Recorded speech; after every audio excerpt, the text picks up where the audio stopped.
qui parle de Thor. Est-ce que tout le monde connaît Thor? Moi j'ai vu le film. Thor, c'est un dieu viking. J'ai vu le film. Mon voisin, c'est mon voisin. Il est très puissant. Oui, bah, beaucoup connaissent Thor grâce à Marvel maintenant et aux adaptations qu'il en a fait, mais même si Marvel c'est très loin du Thor historique, c'est quand même quelqu'un qui est très sûr de lui, qui aime beaucoup les challenges et surtout qui est extrêmement puissant. Et un jour, Thor, il entend parler très loin d'une cité avec des géants immenses et incroyables. Et comme ça blesse un peu son arrogance, il se dit je vais aller chez eux, je vais les défier et je vais leur montrer que moi, Thor, c'est moi le plus fort. Je suis un dieu d'Asgard, je vais les éclater parce qu'il est un petit peu violent. Et du coup, il part avec Loki, qui est le dieu de la fourberie, et il part aussi avec un humain simple, mais qui dans les voyages comme ça, souvent des dieux vikings, c'est très mélangé. T'as des As qui sont des dieux très puissants, t'as des Vannes, des dieux un peu moins puissants, et puis t'as aussi même des humains qui se retrouvent embarqués dans les histoires. Donc on a Thor, Loki et un humain qui partent en direction de la cité des géants dont on leur a tant parlé.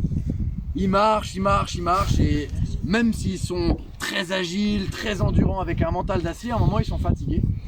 Et ils voient une grotte, et ils se disent que c'est un endroit parfait pour se reposer pour la nuit.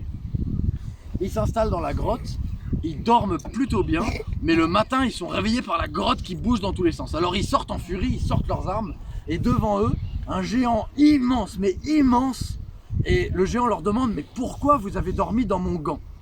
Et là, Thor et ses amis se rendent compte qu'en fait la grotte, c'était le gant du géant. Et Thor il est excessivement vexé, mais il dit rien parce que le géant est immense.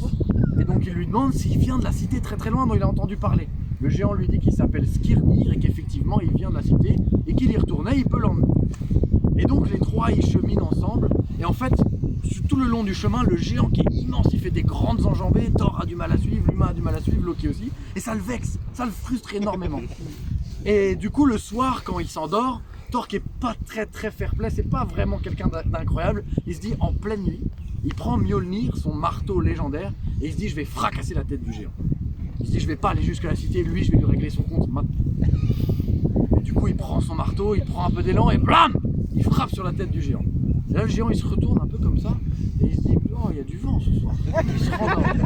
Et Thor il est excessivement énervé. Du coup il prend de l'élan, fait tournoyer son marteau et bam, il met un énorme coup. Rien toujours, le géant il se retourne en disant il met un gland sur la tête, je sais pas, il ronchonne et il se rendort.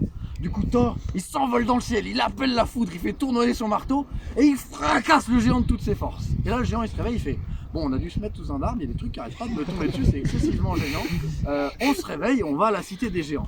Et là Thor il sait pas quoi dire, il dit bon bah tant pis, je vais suivre là, il est ridiculisé et il continue.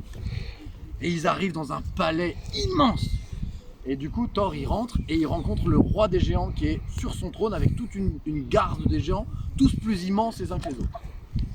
Et le roi il lui dit je t'inviterai bien à ma table mais j'aimerais d'abord voir si tu en es digne. Alors Thor ça l'effraie pas, Loki non plus, et l'humain non plus qui est aussi brave parce que lui aussi il n'a pas de pouvoir mais il est quand même bien courageux. Et du coup Thor accepte sans souci les épreuves et le géant, le roi sur son trône, demande si quelqu'un a un talent particulier. Et Loki, qui est donc un des dieux scandinaves de la fourberie, il dit que lui, il est capable de tout manger.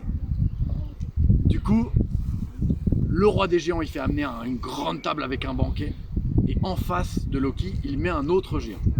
Loki commence à manger, il mange, des assiettes anciennes, entières, du poulet, du rôti, tout. Et au moment où il en peut plus, il a à peine fini la moitié, en face le géant, il a mangé toute la nourriture, les assiettes et la moitié de la table.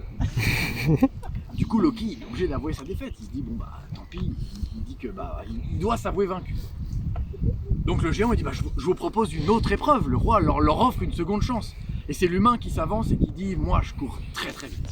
Certes j'ai pas de pouvoir mais je suis rapide comme le vent. Le roi des géants lui dit aucun souci. Il fait une ligne de départ, ils doivent aller toucher un poteau à l'autre bout de la salle et revenir. Il y a un autre géant qui se met en face de l'humain, il s'élance et l'humain il a à peine touché le premier poteau que l'autre géant est déjà revenu. C'est trop rapide. Du coup lui aussi il est obligé de s'avouer vaincu. Et là Thor il les pousse et il dit non laissez-moi faire, donne-moi une épreuve à moi je vais la résoudre. Et le roi des géants, très agréable, lui dit mais qu'est-ce que tu sais faire? Évidemment Thor, bon vivant, il dit moi je peux boire des litres, moi je peux tout boire. Du coup, le roi des géants lui apporte une coupe. Et dit, écoute, chez nous, les adultes la boivent en une gorgée, les jeunes adolescents en 2, et vraiment les enfants, ils la boivent en 3 gorgées. Thor, il dit, bon, il voit une petite coupette, il se dit, bon, ça, en une gorgée, une lampée, c'est terminé. Il prend la coupe à pleine main, comme ça, il la soulève, et il se met à boire une énorme gorge. Et quand il repose la coupe, à son grand étonnement, le niveau a à peine bougé. Le roi des géants lui dit, ah, tu nous fais languir, tu te réserves pour la seconde gorgée. Alors Thor il fait, ah oui, oui, tout à fait. Il reprend la coupe et il dit, oh là, il prend la coupe et il boit jusqu'à presque étouffer tellement il boit. Il repose la coupe, le niveau a toujours pas diminué. Et le roi des géants lui dit, ah, tu nous réserves la surprise pour la 3e gorgée. Oui, oui, oui, vous allez voir, je vais tout boire. Il prend la coupe et il se dit, ah, je donne tout. Il soulève, il boit, il est au bord, il n'en peut plus, mais il peut pas arrêter. Et quand il pose la coupe, le niveau a un tout petit peu baissé. Et le roi des géants dit, bah, c'est échoué, encore. Et Thor, il lui dit, bah écoute, je te défie en duel. Toi contre moi. On va voir. Le roi des géants, il dit, non, bah, t'as raté toutes les épreuves que même nos enfants réussissent. À la limite, si tu veux m'affronter, prouve-moi que tu en es digne et bats-toi contre ma nourrice. Et là, t'as une vieille qui arrive, toute lumineuse. Je suis Gerda, je suis la vieille nourrice du roi des géants. C'est bien l'imitation, vous avez remarqué.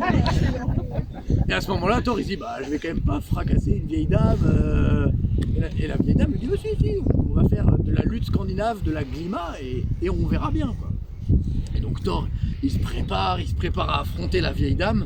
Et dans tous les sens, il essaye de la retourner par terre, il essaye de lutter avec elle, impossible. À un moment, dans un effort surhumain, il soulève d'1 millimètre le pied de la vieille du sol.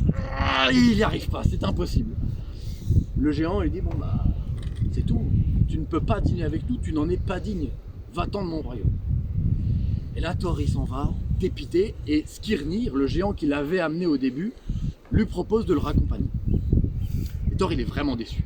Et quand Skirnir le raccompagne, il lui dit, écoute, je dois te faire une confession. En fait, le palais des géants n'existe pas. Moi, je suis un magicien, parce qu'on a dit que les géants, ils faisaient de la magie et tout, et je t'ai berné. Et lorsque tu pensais me frapper alors que je dormais, en fait, j'avais échangé mon corps avec une montagne, et tu as créé les vallées avec tes coups de marteau. Ensuite, quand tu es arrivé chez le roi des géants et que Loki a dévoré autant qu'il pouvait, en réalité, il se battait contre le feu, qui dévore tout, sans s'arrêter. Ensuite, quand l'humain a voulu faire la course, il se battait en réalité contre la pensée, qui va plus vite que tout, impossible qu'il gagne. Et ensuite, tu es arrivé, et tu as essayé de boire la coupe. Et j'avais relié l'autre extrémité à tous les océans du monde. Et crois-moi qu'à la 3e gorgée, tu as tellement bu que parfois le niveau de la mer s'abaisse et se relève. C'est comme ça qu'il y a les marées. Ensuite, la vieille dame, tu as affronté la vieillesse, qui n'est impossible à vaincre. Et quand tu lui as soulevé le pied du sol, nous avons tous cru que la fin du monde était arrivée. Et là, Thor, il est fou du rage parce qu'il s'est fait berner. Il prend son marteau, il se dit, là, c'est bien lui, je vais la voir. Et à ce moment-là, le géant a disparu. Et du coup, Thor retourne à Asgard et il parle à jamais de cette histoire. Merci.